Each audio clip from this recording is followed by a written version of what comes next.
About Barbers by Mark Twain. All things change except barbers, the ways of barbers, and the surroundings of barbers. These never change. What one experiences in a barber's shop the first time he enters one is what he always experiences in barber shops afterward till the end of his days. I got shaved this morning as usual. A man approached the door from Jones Street as I approached it from Main. A thing that always happens. I hurried up, but it was of no use. He entered the door one little step ahead of me, and I followed in on his heels and saw him take the only vacant chair, the one presided over by the best barber. It always happens so. I sat down, hoping that I might fall heir to the chair belonging to the better of the remaining two barbers, for he had already begun combing his man's hair, while his comrade was not yet quite done rubbing up and oiling his customer's locks. I watched the probabilities with strong interest. When I saw that number 2 was gaining on number 1, my interest grew to solicitude. When number 1 stopped a moment to make change on a bath ticket for a newcomer and lost ground in the race, my solicitude rose to anxiety. When number 1 caught up again, and both he and his comrade were pulling the towels away and brushing the powder from their customers' cheeks, and it was about an even thing which one would say, "Next!" first, my very breath stood still with the suspense. But when, at the culminating moment, number 1 stopped to pass a comb a couple of times through his customer's eyebrows, I saw that he had lost the race by a single instant, and I rose indignant and quitted the shop, to keep from falling into the hands of number 2. For I have none of that enviable firmness that enables a man to look calmly into the eyes of a waiting barber and tell him he will wait for his fellow barber's chair.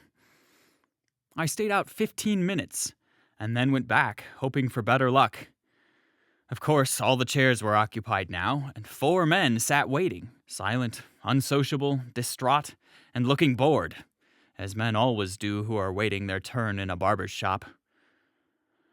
I sat down in one of the iron-armed compartments of an old sofa and put in the time for a while, reading the framed advertisements of all sorts of quack nostrums for dyeing and coloring the hair.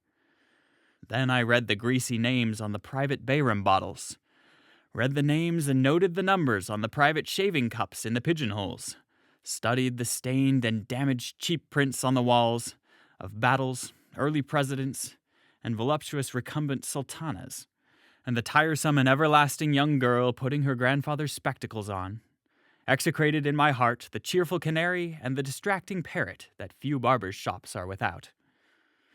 Finally, I searched out the least dilapidated of last year's illustrated papers that littered the foul center table and conned their unjustifiable misrepresentations of old forgotten events. At last, my turn came. A voice said, "Next!" and I surrendered to number 2, of course. It always happens so. I said meekly that I was in a hurry, and it affected him as strongly as if he had never heard it. He shoved up my head and put a napkin under it. He plowed his fingers into my collar and fixed a towel there. He explored my hair with his claws and suggested that it needed trimming. I said I did not want it trimmed. He explored it again and said it was pretty long for the present style. Better have a little taken off. It needed it behind especially. I said I had had it cut only a week before. He yearned over it reflectively a moment, and then asked with a disparaging manner, who cut it? I came back at him promptly with a, "You did." I had him there. Then he fell to stirring up his lather and regarding himself in the glass, stopping now and then to get close and examine his chin critically, or inspect a pimple.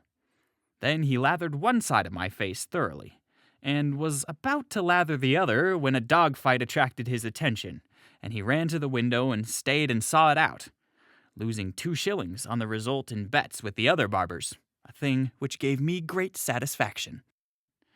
He finished lathering, and then began to rub in the suds with his hand. He now began to sharpen his razor on an old suspender, and was delayed a good deal on account of a controversy about a cheap masquerade ball he had figured at the night before, in red cambric and bogus ermine as some kind of a king.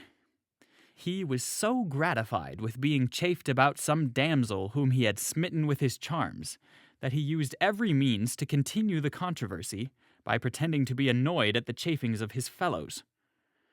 This matter begot more surveyings of himself in the glass, and he put down his razor and brushed his hair with elaborate care, plastering an inverted arch of it down on his forehead, accomplishing an accurate part behind, and brushing the two wings forward over his ears with nice exactness. In the meantime, the lather was drying on my face, and apparently eating into my vitals. Now he began to shave, digging his fingers into my countenance to stretch the skin and bundling and tumbling my head this way and that as convenience in shaving demanded. As long as he was on the tough side of my face, I did not suffer. But when he began to rake and rip and tug at my chin, the tears came. He now made a handle of my nose to assist him shaving the corners of my upper lip, and it was by this bit of circumstantial evidence that I discovered that a part of his duties in the shop was to clean the kerosene lamps. I had often wondered, in an indolent way, whether the barbers did that, or whether it was the boss. About this time, I was amusing myself trying to guess where he would be most likely to cut me this time. But he got ahead of me and sliced me on the end of the chin before I had got my mind made up. He immediately sharpened his razor. He might have done it before. I do not like a close shave and would not let him go over me a second time. I tried to get him to put up his razor, dreading that he would make for the side of my chin, my pet tender spot, a place which a razor cannot touch twice without making trouble. But he said he only wanted to just smooth off one little roughness. And in the same moment he slipped his razor along the forbidden ground, and the dreaded pimple signs of a close shave rose up smarting and answered to the call. Now he soaked his towel in bay rum and slapped it all over my face nastily, slapped it over as if a human being ever yet washed his face in that way. Then he dried it by slapping with the dry part of the towel, as if a human being ever dried his face in such a fashion. But a barber seldom rubs you like a Christian. Next he poked bay rum into the cut place with his towel, then choked the wound with powdered starch, then soaked it with bay rum again, and would have gone on soaking and powdering it forevermore, no doubt, if I had not rebelled and begged off. He powdered my whole face now, straightened me up, and began to plow my hair thoughtfully with his hands. Then he suggested a shampoo and said my hair needed it badly, very badly. I observed that I shampooed it myself very thoroughly in the bath yesterday. I had him again. He next recommended some of Smith's hair glorifier and offered to sell me a bottle. I declined. He praised the new perfume, Joan's Delight of the Toilet, and proposed to sell me some of that. I declined again. He tendered me a toothwash atrocity of his own invention, and when I declined, offered to trade knives with me. He returned to business after the miscarriage of this last enterprise, sprinkled me all over, legs and all, greased my hair in defiance of my protest against it, rubbed and scrubbed a good deal of it out by the roots, and combed and brushed the rest, parting it behind, and plastering the eternal inverted arch of hair down on my forehead. And then, while combing my scant eyebrows and defiling them with pomade, strung out an account of the achievements of a 6-ounce black and tan terrier of his, till I heard the whistles blow for noon, and knew I was 5 minutes too late for the train. Then he snatched away the towel, brushed it lightly about my face, passed his comb through my eyebrows once more, and gaily sang out, "Next!" This barber fell down and died of apoplexy 2 hours later. I am waiting over a day for my revenge. I am going to attend his funeral.